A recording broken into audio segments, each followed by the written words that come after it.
ఆంధ్రప్రదేశ్లో 2 ఎమ్మెల్సీ సీట్లు ఖాళీ అయ్యాయి. దానికి ఉప ఎన్నికల 12వ తేదీ వచ్చే నెల జరగబోతున్నాయి.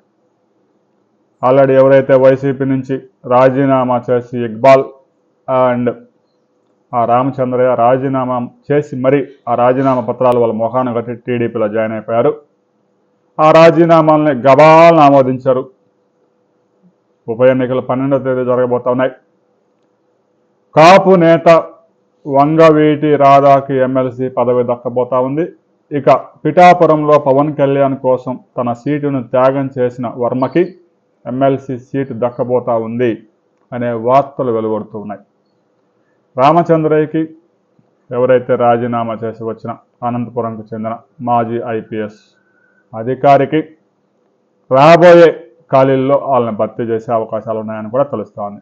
వంగవీటి రాధకి మంత్రివర్గంలో భవిష్యత్తులో తీసుకునే అవకాశాలు కూడా స్పష్టంగా కనిపిస్తున్నాయి. అందుకే కృష్ణా జిల్లా, ఎన్టీఆర్ జిల్లాలో కేవలం 2కి మాత్రమే మంత్రి పదవులు ఇచ్చారు. కాపు నేతకి సరైన గౌరవం దక్కపోతా ఉంది స్టార్ క్యాంపెయినర్గా ఉన్న వంగవీటి రాధాకి.